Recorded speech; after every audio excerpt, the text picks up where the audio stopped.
What's up, everybody? Welcome back. I'm with Angela Welsh, and we are going to chat about social media, how to turn your whole entire career around with just being consistent with posting and being a brand yourself. Angela, take us through the history of like how you started doing hair, stopped, and started again, right? You rebranded yourself and started from zero. Is that right? I did. Let me hear about it.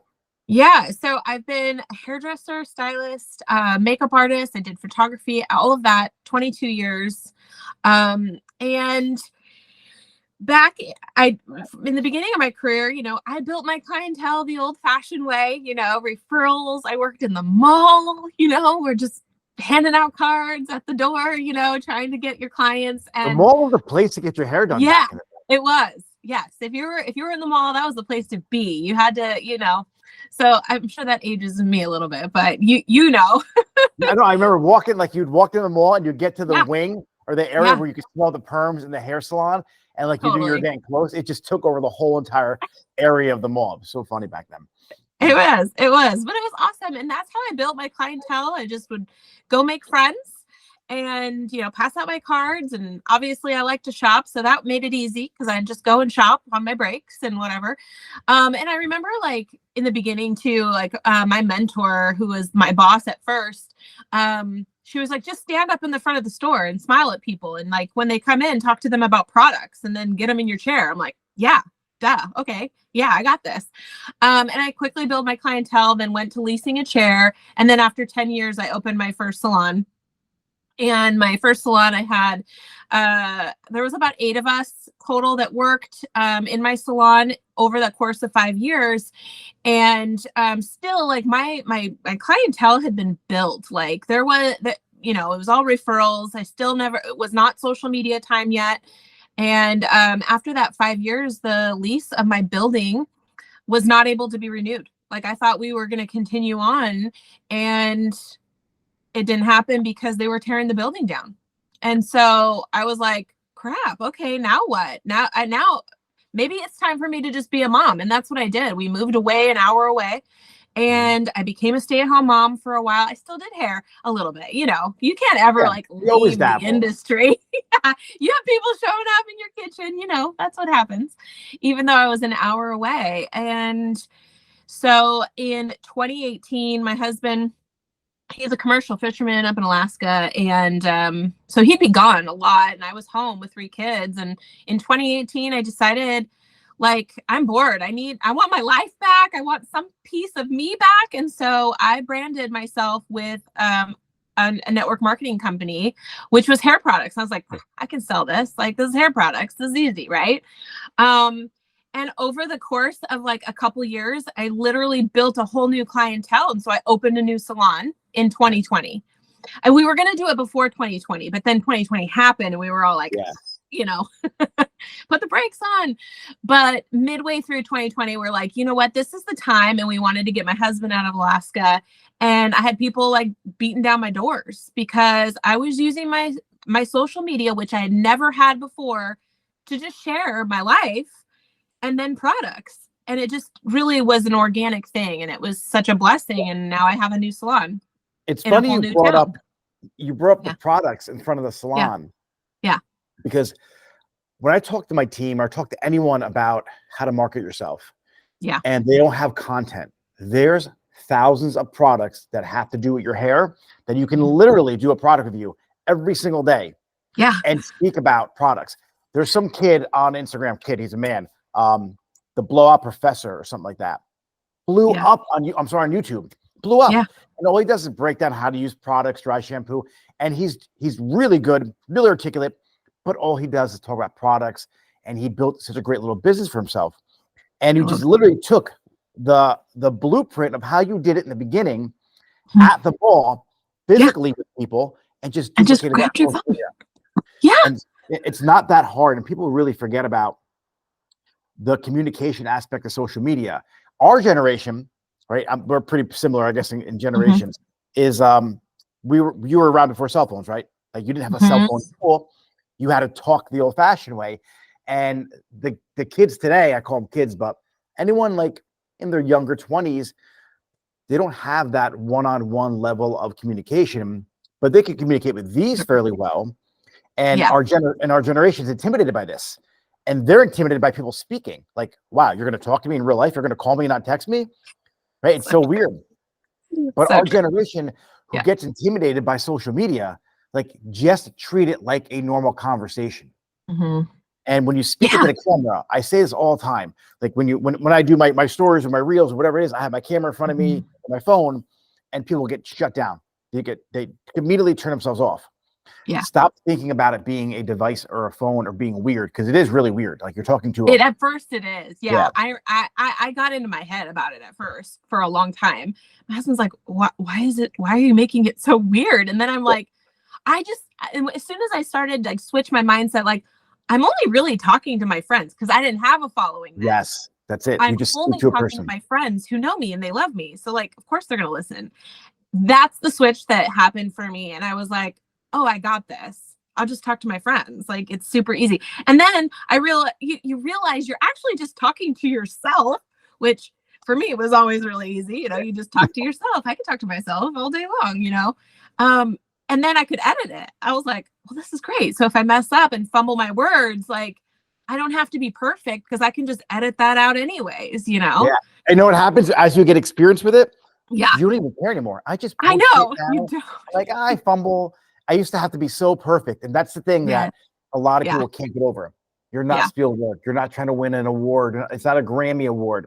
You're literally just posting about hair. Yeah, exactly. And that's what you love. So that should be easy. That should be easy, you know? And I have to get, and you know, in my industry, the brand I'm with is very controversial. But I give everything that I have now to my brand, because I've been doing hair for 22 years. I'm busier now than I ever was before, because growth was so much slower back then when I had my own salon. And I was still working 4 days a week, but we'd go through those slow times where there'd be nobody, you know, January, we'd be like Gloomuary. It was awful, you know? And now I don't have that at all. And I try to emphasize that so much to the girls that are coming into this industry. Like, this is your untapped resource of unlimited, like, clientele. Because if you market yourself and you keep showing up in the feed, even if you're not perfect, even if you're not showing like perfect curated content, whatever it is that you think you need to do, because the thing is you start to compare yourself when you are thinking, oh, I need to start doing that. And then you're watching these like big creators that have huge followings that have been doing it for 10 years. You can't compare yourself. You're at stage 1. Like, scroll back. I tell everyone, scroll back and look at my awkward. Look at them in the beginning. Yeah, exactly. Bad it was. It was so bad. They get better. Like, you're gonna get better. It was. Yeah. I used to critique myself. I hated my voice. I felt like I blinked too much. And the more you practice, you start to really like change and refine how you speak and what you do. And, you know, I'm Italian, so I talk with my hands. That's what I do too, you know, like the whole thing, but I don't even care. Like, that's just me. Like, that's what makes me me. And that's what people are going to love about me. And, you know, if you're a hairdresser in this industry and you're listening to this, you are already doing it behind the chair. If you have clientele, you're already doing it. You're selling yourself. You're creating that relationship behind the chair, but that's your safe zone because you've trained yourself to get comfortable.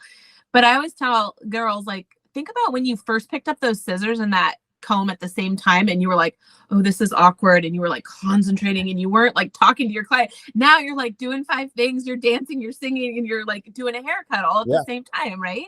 And social media and like getting comfortable on camera is the same thing. It's the same way. It's just takes practice, and the better you do it, the more you do it, the more you can, the better you'll be.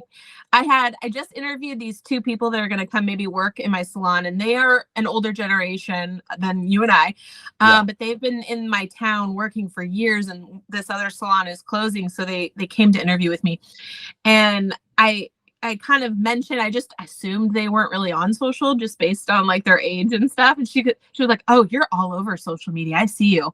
And I was like, oh, okay. See, and the people that you don't even realize that are watching, and it makes an impact. And to me, it was a compliment, because it means that what I'm doing is working.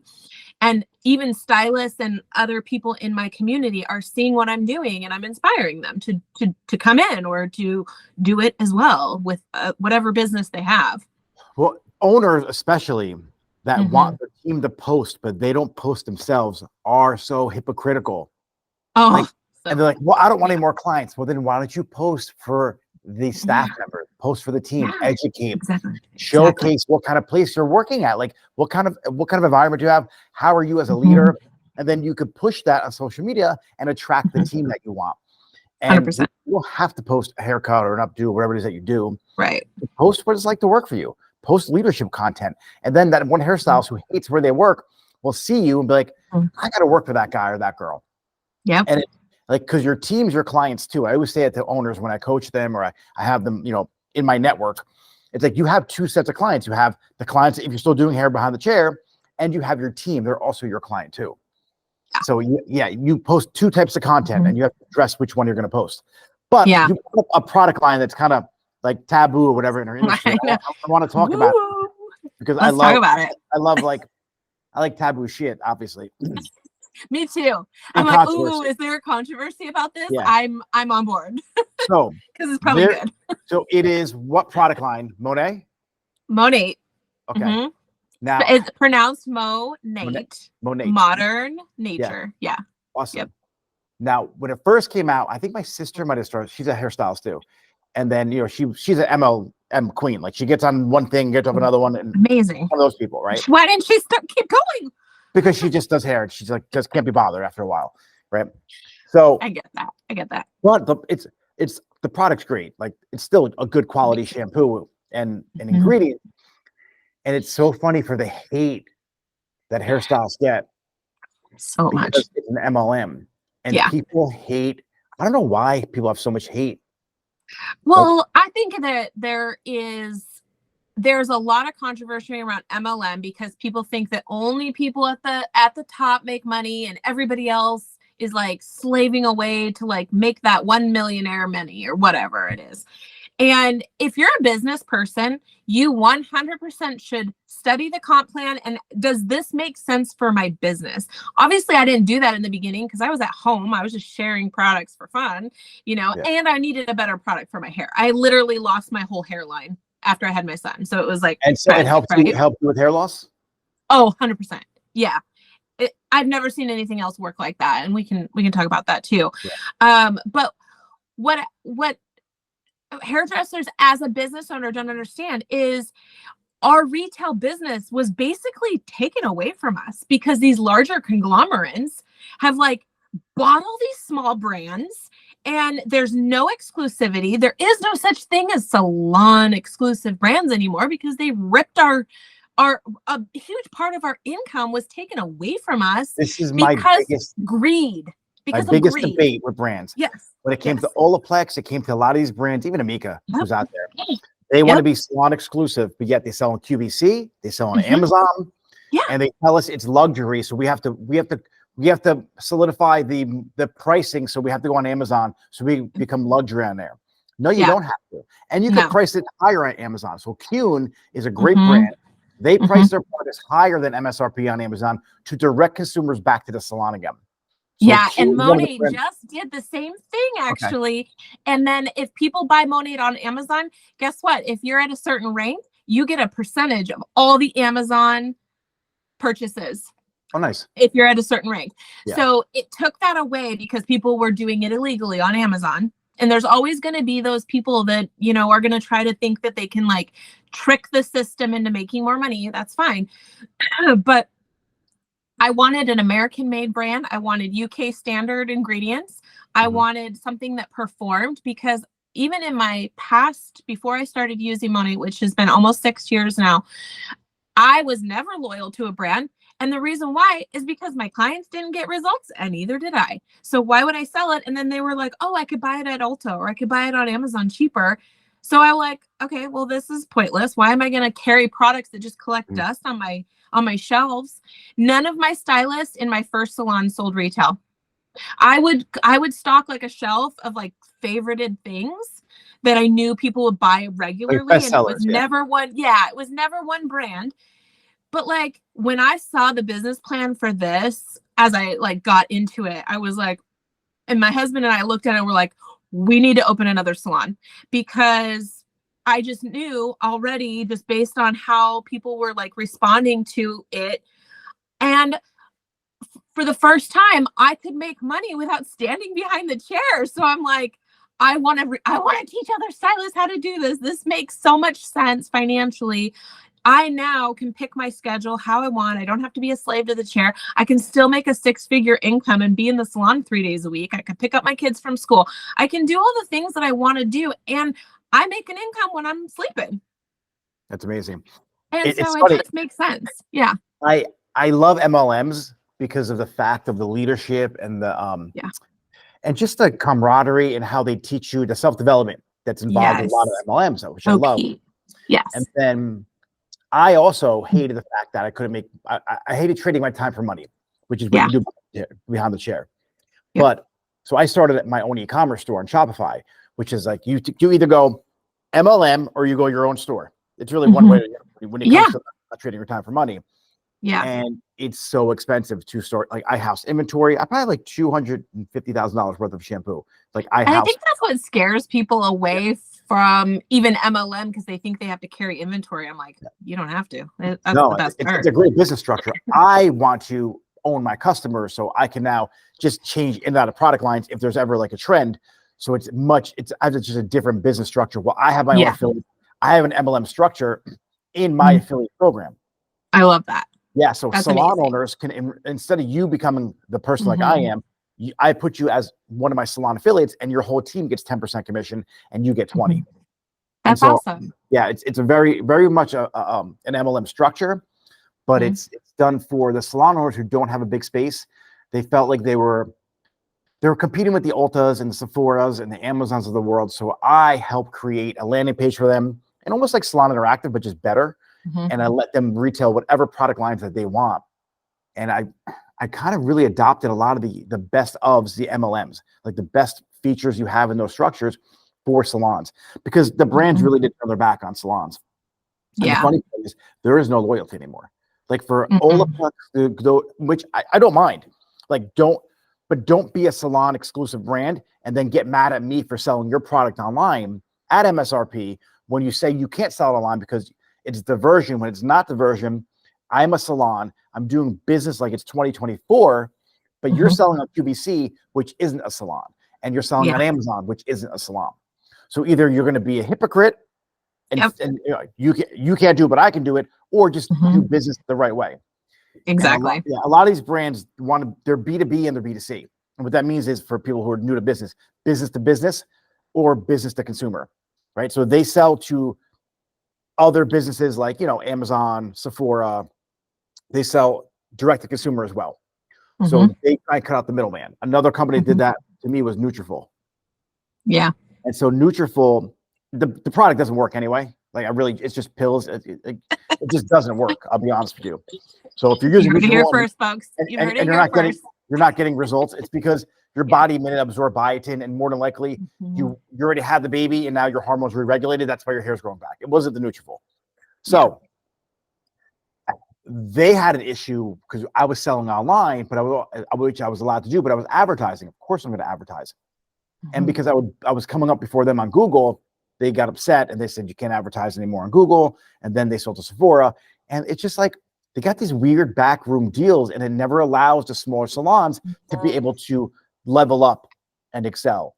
And that's why Unilever's a big company. That's who bought Nutrafol. And, I think they're ruining the brand personally. Yeah. And it's just really hard. So if you have the support of Monet, right? How do you pronounce it again? You said it perfect. Okay, cool. And it's nice that they're actually supporting the salons. They support you as a salon. Like they actually help you put inventory in the salon. Your clients can now become, like, I guess, not distributors, but customers of you through the company and get automatic shipments, right? How does that work? Yeah. So I have my own link, and then anybody who works for me, if they want to sign up underneath me, they get their own link, and their customers can buy for their link, right? Affiliate link. marketing basically. But, and we don't have to carry inventory. I carry inventory because they're always going to have that client that's like, well, I need my dry shampoo right now. And they don't want to log into their account, which is fine. But here's the greatest thing about Monat, that if hairdressers would just give it a chance, they would never turn back. Because so we have these amazing sales like weekly, right? We get a 30% discount just off the SRP price, which doesn't sound great to hairdressers. And then they just shut it down. They don't want to listen anymore, right? Because they're like, oh, well, I can get 50% at the beauty supply. But what they forget and what they don't know, because they're not in it, is then we have what's called Purchase Plus discount. So the more you spend, you get an additional 25, 15, 25, or 15, 20, or 25% off. Then on top of that, we get a flash sale. So we just had a flash sale called the grab bag sale, and you spend a certain amount and then you can add a grab bag for $30. That grab bag is worth $250 worth of products. But if I add, let's say I needed both shampoo and conditioner for my back bar. So let's say I doubled the minimum to get the grab bag. I got 2 grab bags, but because of my Purchase Plus discounts, my grab bags are now free, because I got that extra discount off the back end with my Purchase Plus discounts. So now I'm selling product at the SRP that most of the time I got for more than 75% off. Wow. So you have to like really, like, I strategize how I buy. So Monat doesn't fill my salon for me. I fill my salon because I want to, but and because I know, and I can't keep it on the shelves. Like, I literally, even though it's the standard retail price of it, which is higher, way higher than what I'm getting it for, people don't care. They want to buy it. They want that now thing. But I would say 90% of my clients now are VIPs, which means I give them a little discount for being a loyal customer. Yeah. When they are at the salon, they get 10% off. And then when they buy from their own portal from me, they get 15% off always, Purchase Plus discounts, and flash sales on top of that. So like, they are incentivized to buy through the link, which helps me because that's where I make money when I'm sleeping, and I can sell to anybody, even if they're not in my chair. So there's just so much more value. I don't have to ship it. I don't have to carry inventory. And they buy again and again and again. And that's why after 6 years, I'm still here like doing this, because I'm so passionate about it. And then the products work. So what's their catalog of products like? Like, they have styling, they have dry shampoo, I heard you say before. Everything. Yeah. They have everything that a professional line would have. Their claim to fame product is the Rejuvenate oil. And the reason why this is so amazing is because hair oiling at the scalp is what helps to create the perfect environment for hair growth. But we just launched a year ago a growth serum, kind of like the Nutrafol, but different ingredients. It's clinically proven by the Miami School of Medicine, and it's like has melatonin and caffeine, which stimulates growth and it prolongs your growth cycle. But these weekly, the oil treatment weekly, is what has changed my hair night and day. And all of my clients, if they don't do the oil, they're like, yeah, I love the shampoo and conditioner. But once they start oil treatments, they're like, oh my gosh. So how you just apply the oil to your root? To your Yep, I do a weekly oil treatment to my root, and then I can use it every day, like on my curls and things. It's the only oil on the market that actually can penetrate all 3 layers of the hair shaft. Okay. The only oil, because the molecule is so small, it can penetrate.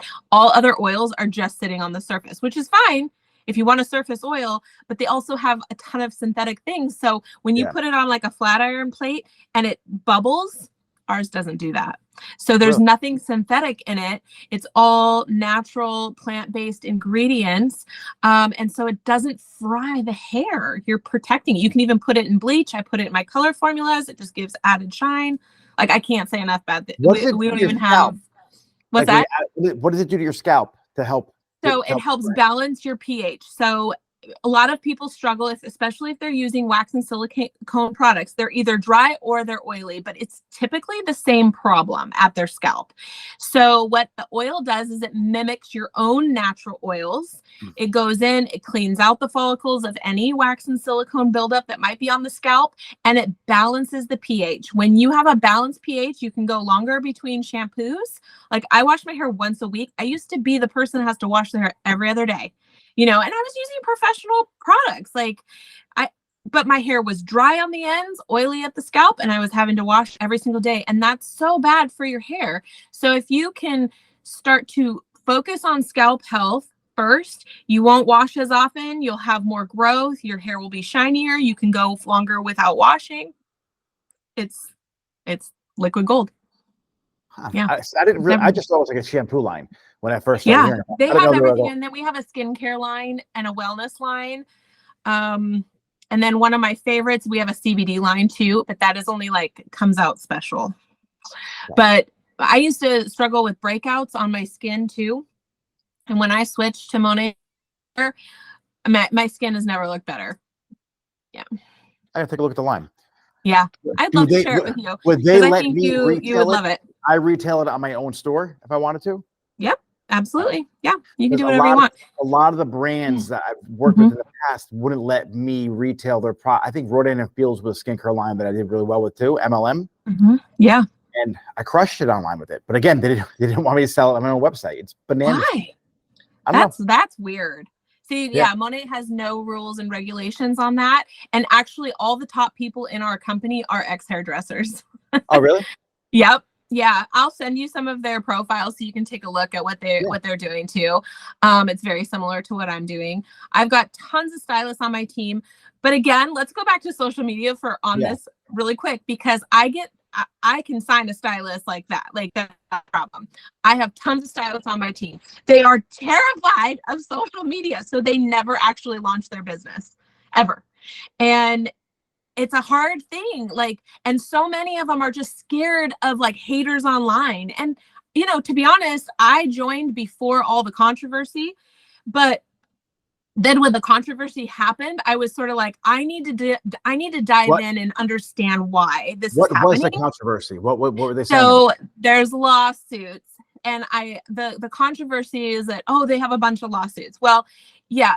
Welcome to hair brands, because every single hair brand on the market has lawsuits. Olaplex, I mean, you name it, they all have lawsuits. Eva Pearl. Here's the difference between Monet is, first of all, they were hairdressers who went out on a hate campaign to try to badmouth the company and bring the company down because they were mad or whatever. Maybe they weren't successful. I don't know the whole story behind the people that started it, but we actually won that countersuit, we countersued and won. So we have won all of our lawsuits, which no other brands can actually say that.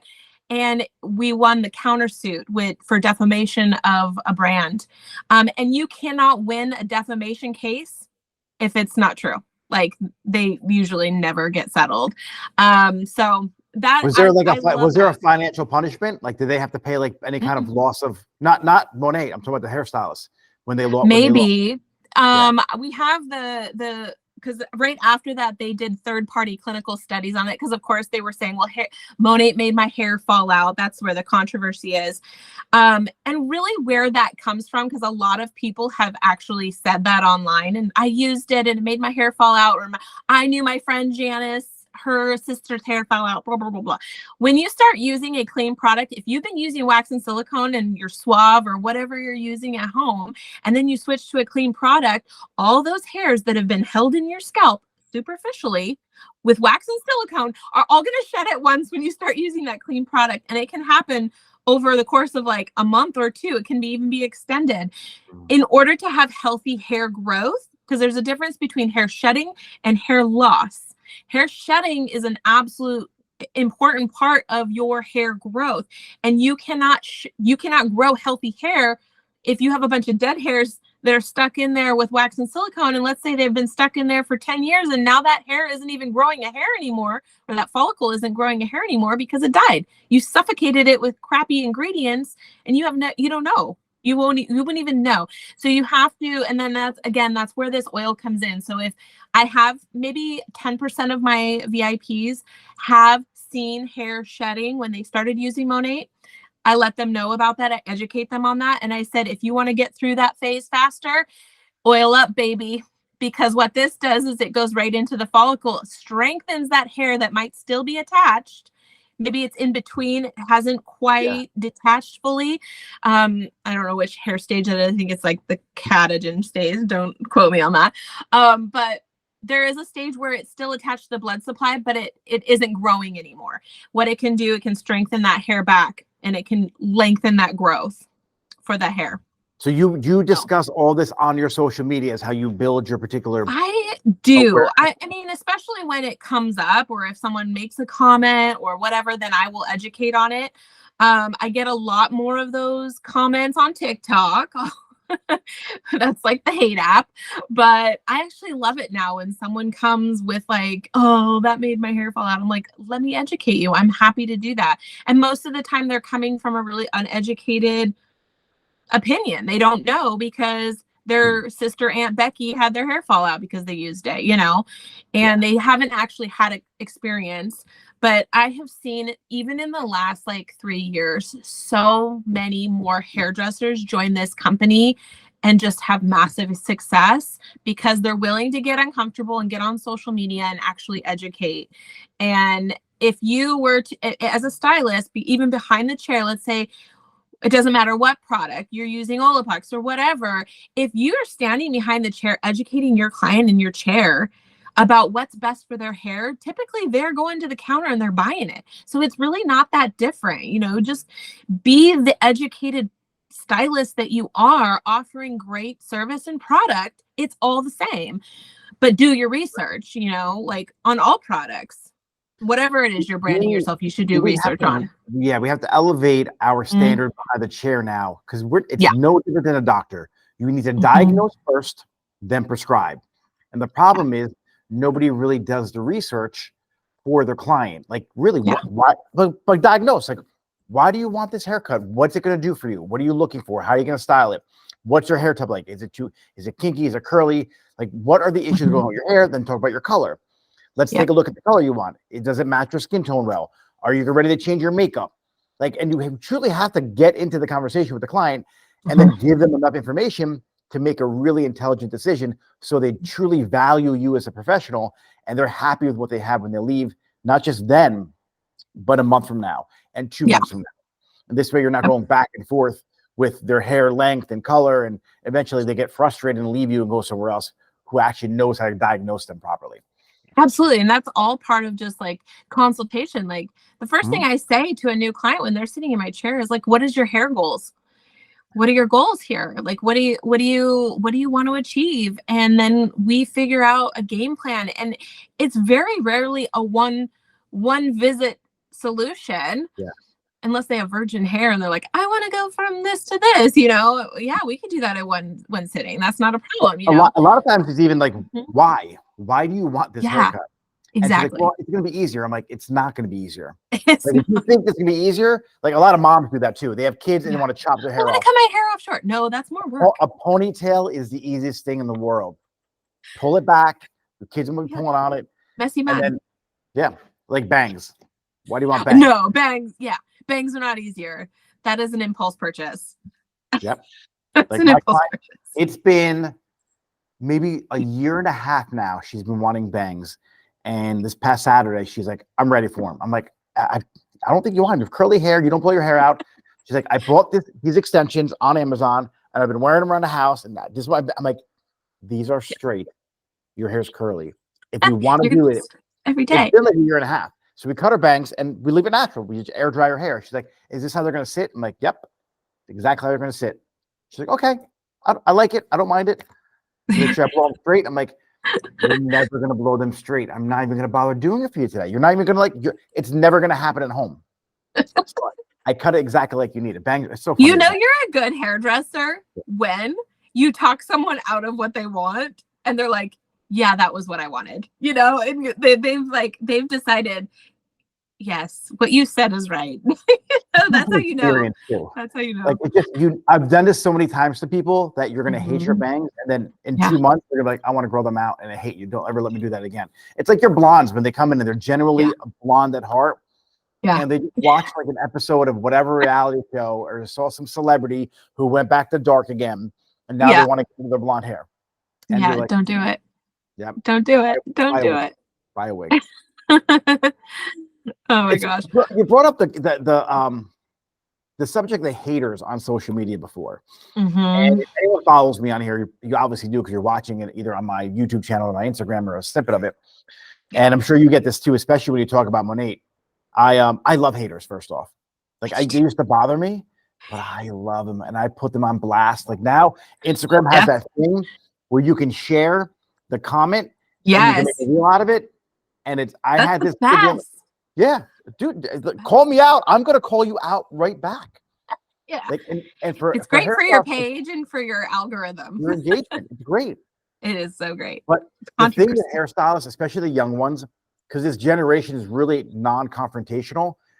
Yeah. And it's not personal. Like, don't take it personal. Some people are just jerk-offs and they love to bash people in the comments. And when you call them out, like I call out people, let's go live. Yeah. Let's do it. I called out a couple people. I forget their name on Instagram. And I was like, let's have a competition. Loser, like, let's compete. Highlights, haircut, short hair, long hair, men's hair, everything. A whole gamut of services and see who's better. And we'll have someone judge it, third-party judge. I love it. Loser pays $10,000 to the other person's charity and donates That's amazing. And did you guys actually do it? Nobody's taking you up on it. No. I love it. That's great. That's great. I talk a lot of business now on my channel, right? On my page. But people, if they scroll back far enough, I actually do hair too. I just don't think about it anymore because I don't need any more clients. Right. Yeah. Right. So, yeah. What is where's your salon at?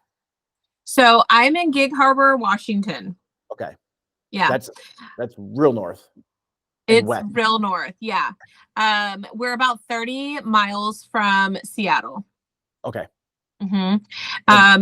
Like, have you heard of Bellevue? Where was your original salon? In Bellevue. Okay. Yeah. Bellevue is where Microsoft and where like Bill Gates lives. It's like the really high end area. Gig Harbor is the high end area of Washington, but like country. Okay. Make it country. It's more of a small town vibe, and it's still on the water. I love being near the water, but yeah, it's such a great place to like raise a family. You grew up in that area?